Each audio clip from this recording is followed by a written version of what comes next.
everybody, and welcome to Hi-BruiNation episode 3. I'm sorry that we haven't been around for the last couple of weeks. I've had quite a busy May along with one of my other co-hosts. We've just been dealing with some stuff at home, and all good things though, all good things. Welcome to the Black and Gold. Tonight I'm joined by not the usual co-host and Christian Cummings, but one of my closest fraternity brothers and Matt Vogel, aka Daddy V. He's going to be tackling the Bruins with me tonight. Unfortunately, we wish we had some good news for you, but the Bruins have lost yet another game to the Florida Panthers, and I believe a score was 3-2. What a bad loss that was. But at least we can sleep well knowing that we did beat the Toronto Maple Leafs in 7. I believe we didn't have the episode to address that.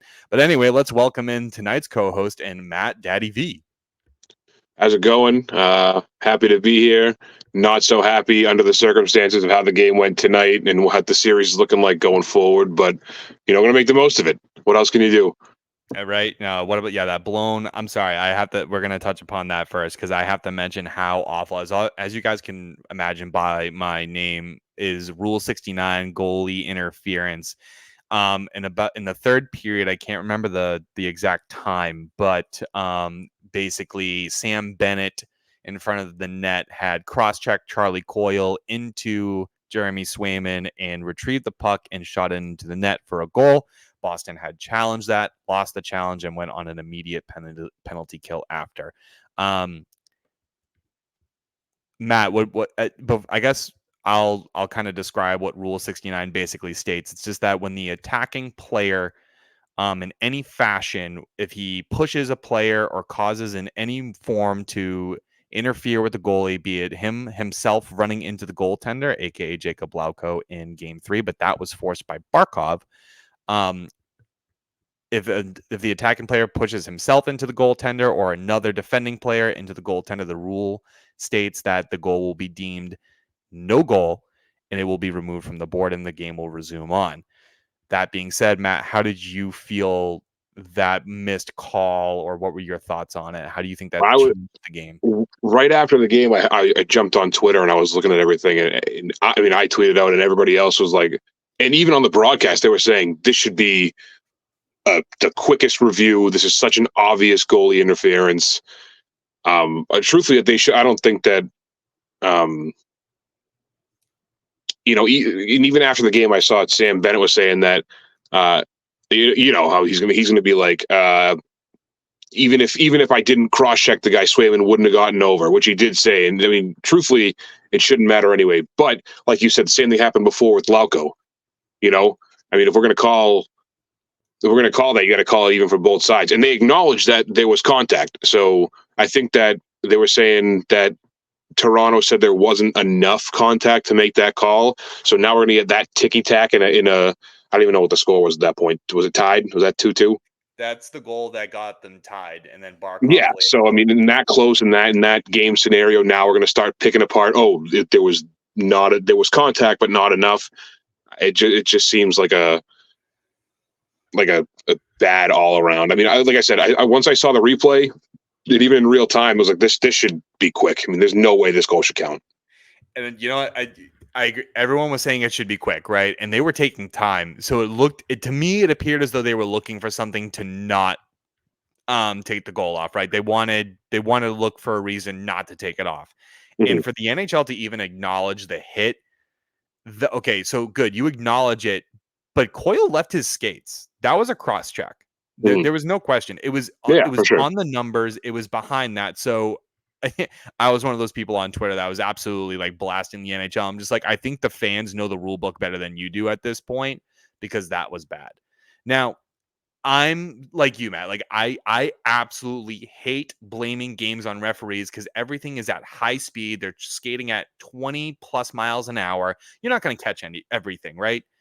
It makes it so much difficult to do that. But that was so blatantly obvious in my mind. And it doesn't matter whether Swayman or not could have made the save. An attempt was prevented. And that's by the letter of the book. Yeah. And personally, that changed the whole pace of the game, because now you have a 2-2 game, but now you have a penalty that you have to kill after that, which the Bruins did. But it's similar in Game 3. where you give them a power play off of a very questionable call. You miss a couple things. It just turns the tide. I'm not saying the refs won Florida the game in game 3. The Bruins still had to make up for a lot of ground. But when you deflate a team that's already down 3-0 and a team that's kind of starting off the third period strong, you're taking momentum away and you're giving it to the other team. And that's what I mean by that. But tonight, the refs, I believe, in my opinion, handed Florida that victory on a silver platter.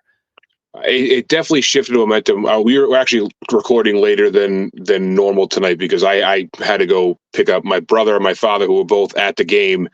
And up until that point, on the way home, my father was telling me that sitting right next to each other, they couldn't even talk to each other. It was so loud. There was so much energy. Everybody was up. Everyone was yelling. It was an electric factory. And as soon as that call happened, as soon as that goal went in and it counted, you could feel the energy get drained from the entire building. It sucked the wind out of everybody, including the team. Yeah, no, absolutely. And I mean, I'll say this: TD Garden's not like other arenas, right? If you look at, let's just say, Scotiabank, or even Montreal or anywhere else, a lot of other teams in where hockey is very rooted, and not to say Boston does not have a lot of rooted fans, but TD's in a unique situation where I think they're the only original 6 team where the Garden will go quiet if the Bruins are not performing. They don't the TD mentality is that they have a difficult time picking them up. I can say in full confidence, if I was at that game, I would have been swearing. I probably would have gotten kicked out with Well, my that's what happened family. after. That's what happened after. Everyone, I mean, you get people yelling. Just there were chants, "Shoot the puck, shoot." I mean, people lost their minds after. They're and again, they expect better. And I, sitting on the couch at home, expect better. I'm just as I'm sure as you do, or anybody else watching it. To say what you want about the refs, and there was a couple bad calls. That goal included the goaltender interference that got called down the other end when someone. I mean, again, by rule, it is. But the play's not even near Bobrovsky, and he gets called for goalie interference. And I just think that you expect better from the team for the last 2 years has played above average in the regular season, and then once you get to the playoffs, now all of a sudden we're grasping at straws and fighting to be competitive. I 100% agree. And someone was tweeting on Twitter like the Bruins are a talentless team. I'm like, we had 109 points. That's not a talentless team. That's a good team. That's we're a well-coached team in my Yeah. opinion, but and we have the talent to get far. We had to win the Toronto series. That was not an easy series by any stretch of the imagination. Toronto is getting better. And we're getting older. So I mean, this is the natural order of things, but I feel like tonight we came out strong. McAvoy laid a big hit on Sam Reinhart. Sam Reinhart actually left the game in the third period. He did not return. I can't remember what happened. I think the puck caught him high or something like that. But I I'm know not there was sure. blood in I front of noticed the. that he was gone late, but I didn't see what happened. I guess he caught a puck high. Blood was in front of Swayman's net. So there was something, but he did not return. Oh, I did. Probably. Yeah, I heard Yeah. that. I heard that. But I think Florida made the right call not putting him back out there because if they lose one game, they lose one game. The series is tied. Just make sure he's fine and ready to come back. Well, that's the thing. Like going by this game and in last game against Florida and games 5 and 6 against Toronto, I mean, people are so quick to jump at, this is the end of the year. We like everything sucks, but you win tonight and the series is tied. Yep. Yeah, it's the best of now. 3, right? Yeah, that's what I mean. But now it's instead of tying the series, now you have 2 games. You have to win 2 games in Florida, and they have to win 3 in a row, which it's possible. Florida just did it against us, but I mean, how likely is that going to be if they keep putting out the product they have been? Exactly. No, that's why. It's so frustrating.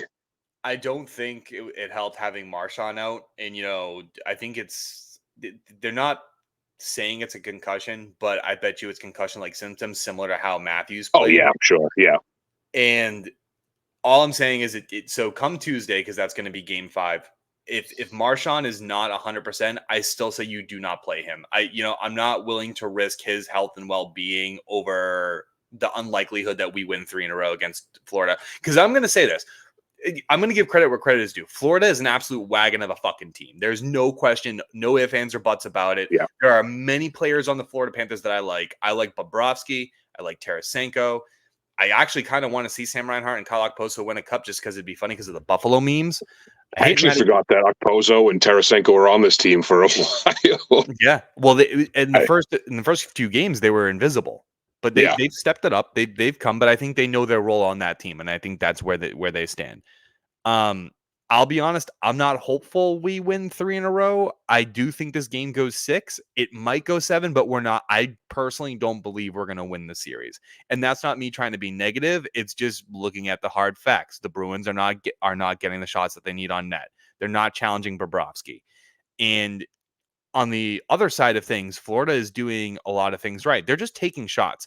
They may have had 42 shots, right? On goal tonight, I believe so, yeah. But not every one of their shots were quality shots. They were just shots. Bruins were taking too much time passing, and they're just taking that one extra pass. They're force feeding it to Pasta still, and it's not working. And yeah, I mean, you see a lot of it, and I think that Biz made a comment when he had the board out in between, maybe the second and third period. They're getting held to the outside. The same thing happened in Toronto. They can't get inside the circles. They're getting beat along the half wall. I mean, they need to start moving the puck into better positions to get shots. Before the game, I heard somebody asked Charlie Coyle, about how they haven't been getting a ton of shots, and even he was saying, like, we're looking for quality over quantity, and you still got to play smart hockey and choose when to take the right shots. Okay, now you're down 3-1. One more loss, you're out. At what point do we stop trying to find that perfect shot and just pepper Bobrovsky when we have 2 goals on 5 shots in the first period? I agree. And I think and that's how Florida figured out Swayman. Not every shot needs to be quality. The puck bounces, right? You know this. You've played hockey in high school. I've played hockey. We know that if you shoot the puck, it's going off somebody. It's going off the board. It's going on. It'll catch a skate. It'll catch a shin pad. It'll even hit the goalie, get a shot on net, and bounce back out. I mean, it seems. I've been saying it the entire playoffs. It's peewee shit. You can't take 5 too many men penalties. Yeah. You know what I mean? You can't. You have to take the shot and crash the net. I feel like I'm talking to a bunch of squirks right now, but it's a professional hockey team. How do you not know to do this? How can you not figure this out? I have a question for you actually on that, because you mentioned like the too many men penalties, right? And people have talked about Boston's urgency to score goals and the need to do something, right? Do you think that they do have a sense of urgency, but it's a sense of urgency where it's getting in their own way? Like, that's my question. Because I think it is, if you look at the too many men penalties, because they're trying to get bodies on the ice to move. They know the status, but they're just not clicking in their own heads. Oh, I agree, and I agree that and maybe they're in their own heads enough where they can make those stupid decisions. But do you think? And let me get a question for you. Do you think that's on the players at this level, or do you think that's on Montgomery? Because it's not like a guy's just taking a couple steps off the bench. You get 6 players on one side of the ice. The far side of the ice. You know what I mean? So I get that sense of urgency, but at one point you got to look up and be able to count to 5 and maybe get off the ice. Now we're talking simple arithmetic. We're going back to second grade math. I feel like it's so frustrating because it just feels like there's such simple mistakes that you can fix relatively easily. I'm not going to tell you like, hey, you can get 1,000 shots on net because they're a professional hockey player and I'm sitting here talking to you. But like you're saying, just shoot the puck on net. Yeah. Who knows what happens? It's as simple as that. I mean, I'm starting to play beer league. Yeah, someone got me into that, by the way. So you're gonna see me attempting to play hockey again. So you should go to that. You'd probably have a good old fucking laugh, and you're probably screaming at me. I'll go. You let me know what it is. I'll be there. Hey, if you want to skate too, let's get it going, buddy. You let me know what it is. I'll be there. I'll just hear you from the crowd. Jesus Christ, Zach, shoot the fucking puck. What are you doing, Goose? No, it is. It's simplicity, and I think they simplified it in Game 7 against Toronto, and it benefited them. They're not simplifying it against Florida, and it's hurt them. I think ever since Game 1, they have failed to simplify. They have failed to. They're letting Florida get to them, and it's obvious in Lindholm. Lindholm and McAvoy have been the worst pairing defensively this playoffs. They have accounted for the most turnovers. The stats is crazy, dude. Combined, I think it was like 34, 35 turnovers. And they're now, God, I can't remember the name, but now 10 games, let's say. I think it's 10 games that they played, or 11 games. They have accounted for almost all of the fucking turnovers, which is horrible. You can't have that. Yeah, Lindholm's been off. It hasn't just been the playoffs. It was the end of the regular season too. He hasn't been playing like he was at the start of the year. I've been kind of going back and forth about McAvoy, and I know that I've complained to you during the game, and I'm firing off 1,000 text messages at once. I've been back and forth on McAvoy for a while. I feel, truthfully, I think that he's kind of getting exposed during these playoffs as not the player that everyone thinks he is, or what the Bruins are trying to turn him into. I mean, I was texting you today. One of those goals, the face-off down the Florida end, Florida wins it because, shocker, we can't win a face-off. Comes out, McAvoy steps up, misses the hit, and now the puck's in the back of the net, and McAvoy's back. He's not even at the top of the circles yet. Yeah. This series has shown me a lot about McAvoy that I don't love. I think he's got to be banged. Something's got to be up with him. He's got to be banged up. That's what I've heard. I've heard rumors. I don't know. If you look at his Toronto series, he had a good Toronto series. If you look at the regular season, he plays like the number one defenseman that we drafted. But this second round, it's been, I don't know if it's because Florida is genuinely that good, which I think they are a really good team. You know, that's not to discredit them or Paul Maurice or anybody on that team. They've had a great year. But yeah, I think McAvoy might have some issues going on, and you know, and it's hard too because we are not as deep as Florida. It's easy to point at McAvoy, Pasternak, Lindholm, all those top guys, and then you're just looking at it like we're. But if you look at it from a bird's eye view, I guess we're really not as deep. There's no question about it. And Swayman, it's his net. I don't care. He's been unbelievable. He's been unbelievable. He's the future guy. He showed you that he can be. And as much as I love Ullmark and Swayman together, Ullmark's going in the offseason, and I hate to see it. I hate to say it because I love the goalie hugs. I love hugs in general. So send hugs to me because I'm depresso. But yeah, and that's all the negatives. I think focusing on some of the positives, right? You know, we've said that the simplicity, they just need to simplify, because if they can get their game going, if they simplify, take the shots, not look for perfection, because they're not the same team that they were last year. Looking at some positives. One player who personally, two players specifically, one will start with Jake DeBrusk. He's having a good playoff series, and I think he's always had good playoff series. Yeah. Regular season, you know, he's very ticky-tack and he's very there. So I sign him, I keep him. Right. Yeah, no, I agree with that. He has been, again, like you said, regular season kind of off and on, but now he's kind of stepped up to the plate since the playoffs have started, and you know, ever since, I don't know, a year or two ago when he asked for that trade and everyone was up in arms about it, I think he's really kind of come into his own and grown into a player. He's a solid, you know, top two line forward. I mean, I wouldn't say he's like your number one guy, but I mean, he's solid. Yeah, he's solid. I know. I like them. I mean, back when he requested the trade, you know, that was all Cassidy. Cassidy, I don't know for what reason, picked on him for everyone. Like if Marchand had a bad game, he'd be like, yeah, DeBrusk, what the fuck is wrong with you? And he'd be like, I wasn't even on the eye. Like Cassidy, what happened to Brusk was full on Cassidy. I actually put that on Cassidy. Yeah. Second player, and I don't know if you're going to agree with me on this, but I hope you do. Mason Lowry is a goddamn stud. That man is having a good playoffs, in my opinion, and I think he's going to definitely be on your second pairing, if not your first pairing next year with what he's showing you. Yeah, I was about to say that too. I mean, he is. I mean, he's so young and he's a bigger guy. I feel like he hasn't, like, sometimes when he's on the ice, it's almost looking like a baby deer. Like he hasn't grown into his body yet. You know what I mean? But he definitely has the potential to be a really good defenseman. He's got a baby face. You know, I mean, he's still young, so he's gonna make those rookie mistakes.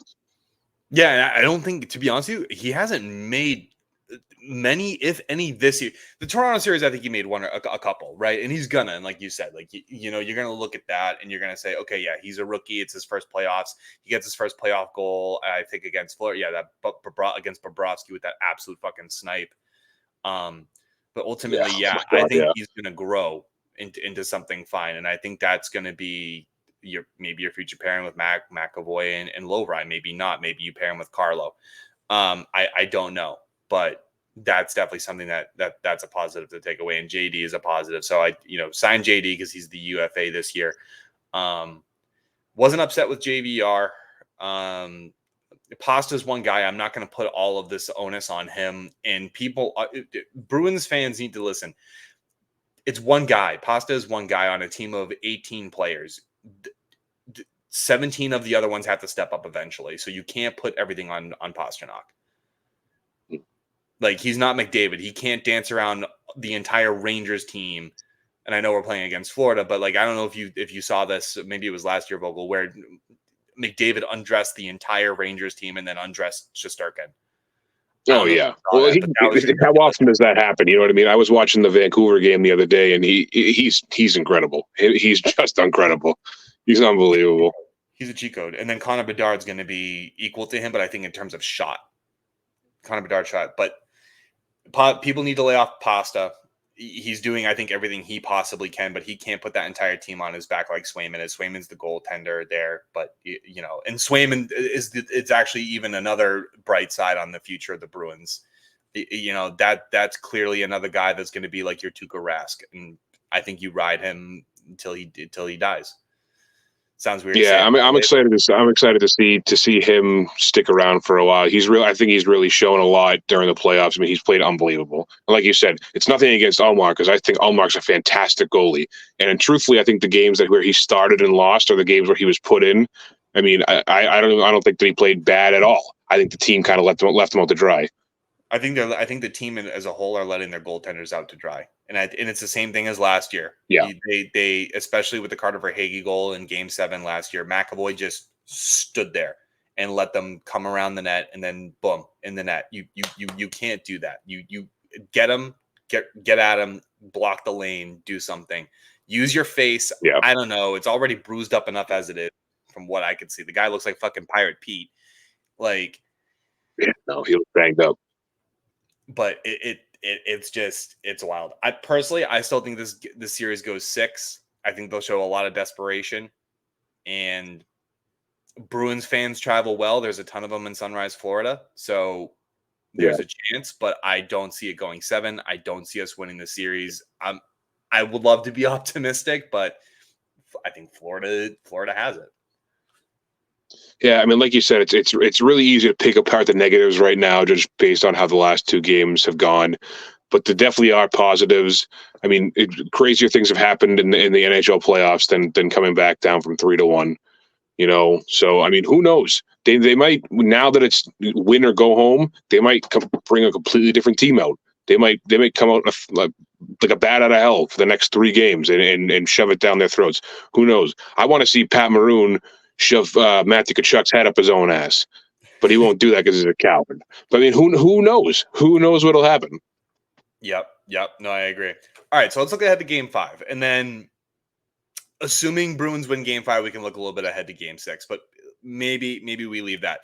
So what lineup changes, if any, do you kind of, if you're Jim Montgomery and you need offense, or what are you looking for now? Because clearly, Heinen coming back actually tonight made a difference in my eyes. Yeah. Heinen was getting in behind the play. He was there, and he's a good 2-way forward, in my opinion. I think he did his job. Who's in, who's out, who starts in net? So go ahead. Why don't you lead with that?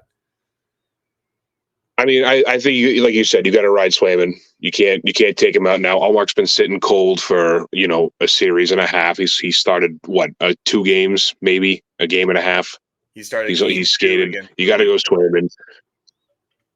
Yeah, so you got to ride Swayman. He's been playing out of his mind. Marchand's a big one. Hopefully that if it's concussion protocol or whatever's going on with him, hopefully he gets back as soon as possible. I'm not entirely confident he'll be back for Game 5, maybe Game 6, if there is one. But I don't love putting Brown in the lineup at any point in any capacity. He hasn't done anything for us in the 10 or 11 games he's played all year. I was telling you about that too. I don't really know, truthfully, what else they can. The past couple of games they've put as many combinations together as possible, and I don't know if that's out of desperation or if that's with Montgomery just messing with things that he doesn't have to. Maybe. And so, what do you think? Ironically enough, Connor Brown was in the one game we win, so maybe you do, maybe you do put him back in. Maybe you give Boquist a chance. I don't. For me, you need speed. You need speed back in the lineup, and I think they did the right thing with adding Heinen back in there. And I think unfortunately, I think against Florida, you take the bigger guys out. And not that JVR's had a bad series. I don't think he has. I think he's played well for the games that he's been in. But I think you actually take JVR out and put Boquist in there.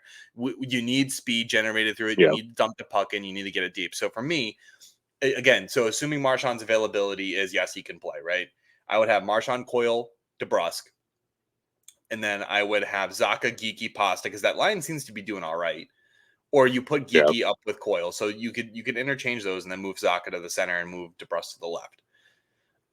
You have Boquist, Trent, and I believe Brazeau, because now you have a big guy, Trent, who can dump it, and he's pretty solid on the puck. You need Boquist in there, in my opinion. And then I think you go Heinen, Beecher, Maroon. I think you need speed to start generating this. Though that's on the offensive side of things. That's the changes I would make on. I wouldn't hate to see Shattenkirk get in. I think they need that veteran kind of mentality in there. And he's generated offense for the team. So for the defense, I think the only change you make is I think you take out Wotherspoon and put in Shattenkirk and have him paired with Peak. Yeah. Because Peak's had a good series too. I think he's been fine. He has a little rust or had a little rust, but he shook that off pretty well in the first 20 minutes of the game, and he was able to play well. And when he returned, I think for game 3 it was. But by the way, Peak is another good guy that we picked up at the trade deadline. God, he's gonna be a solid bottom pair. Yeah. No, hopefully. I mean, if he keeps playing the way he is, he's like same thing with Lowe. I mean, he's gonna be a great player, a good player. He's only 24, man. The guy Columbus gave up on him, and man, well, again, Columbus gives up on everybody. I mean, that team's a fucking shitstorm. Boy, Sean Corrali's still over there. Broke my heart when he left. I loved curls. I love that, man. I loved Corrali. All my favorite players leave. Dude, all my favorite players leave. I love Danny Paille. I mean, we didn't sign him because he had 1 goal in 82 games when he left. Yeah, that's a throwback. He was my favorite player on the Bruins. I'm not a big, you know what I mean? For my favorite players, dude, I never really I like Pasta, right? I like Marchand, and I like, the top 6 players, but I like a lot of the bottom gritty fucking players. Like Coyle's my favorite player on the Bruins. Just because he's one handsome son of a bitch. He's my man crush every Monday. Pride of Weymouth right there. Huh? He's the pride of Weymouth. He is. He's the mayor of Weymouth since the mayor of Walpole left. Actually, I think Wagner is with Colorado now, but that's besides the point. He is. I think those are the changes you make, and Shattenkirk's not a bad defenseman either, and he can move the puck good. You don't put Grzelcyk in. Nope. Yeah, I want Grzelcyk as far away from this lineup as possible. Let him walk. I want him as far away from this team as possible. But I wouldn't be surprised. I just think, and I don't think that and I like Wotherspoon. I think that he hasn't been bad, but I just think you need that veteran guy in the locker room. I mean, they're like the past couple of games, or the games where you don't play well, or you not, like you said, getting 3 shots in a period. I don't know who in that room is gonna step up and get everybody on the same page. You need someone like a Chara or a Bergeron, just a leadership role, and someone who's been there. I don't think Marchand's going to be that guy. I don't think that Shattenkirk's going to rally the troops to come back, and blow them out 3 games in a row. But I think you just need that veteran voice, someone who's been there before, to step up and get everybody back on the same page, get your heads, and like the whole thing we were saying before, just simplify things. It's simple hockey. Yep. No, I agree. And now I think going down 3-1 back to Florida, you got to win 3 in a row. I think that now they're going to be in their heads more than they have been before. Yep. No, I think Florida. Hopefully I'm wrong. And I think Florida is in Boston's head. It's maybe not in Swayman's, but they're definitely in the forwards and the defensive core. I mean, I saw the penalties that Lindholm was taking. They're bad, and I don't know if it's PTSD. It's unneeded. Yeah, so that's really all right. So that's not bad. I mean, let's go Bruins. You know what I mean? The series isn't over until the last whistle is blown, right? Anything can happen. I still think it goes 6. I doubt it goes 7, but if it goes 7, I'm not hopeful. But Matt, like you said, anything can happen.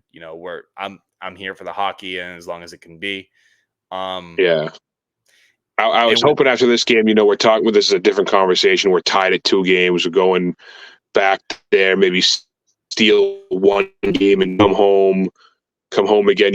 Up in the series. But now you're playing with pure desperation. So exactly, and we'll see what desperation looks like, because last year they didn't have enough of it, and now we'll see what this year if they can pull it out.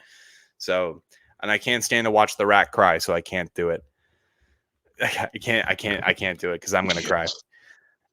Yeah, and plus, our group chat will be nuked with the amount of anger that we have. I have so many spelling mistakes when I'm typing like that because I'm so freaking flustered. It's probably because my fat fucking fingers too. But Jesus Christ, dude! The past couple of games, the last couple of games in the Toronto series, I'm texting you guys. I'm texting other people. I'm on Twitter. I have to go back on Twitter after and like, oh my god, I butchered this. Like, I'm just trying to go so fast because my mind is going a mile a minute. Yep. Oh, it's bad. But anyway, ladies and gentlemen, that's going to do it for tonight's episode of Hi-BruiNation. Thank you guys for joining us. Hopefully we'll be back. Well, we will be back likely next week. And hopefully Matt will actually join us more often. We always love him and having him, even though this is his first show. So we thought he did a good job. But leave a comment below what you guys think, any suggestions you guys have, or any topics that you guys want us to talk about. Aside from that, we hope you guys have a wonderful day, evening, or afternoon. Kind of messed up the order of that there, but that's okay. we move on. Have a good night, everybody, and ciao. Go Bruins.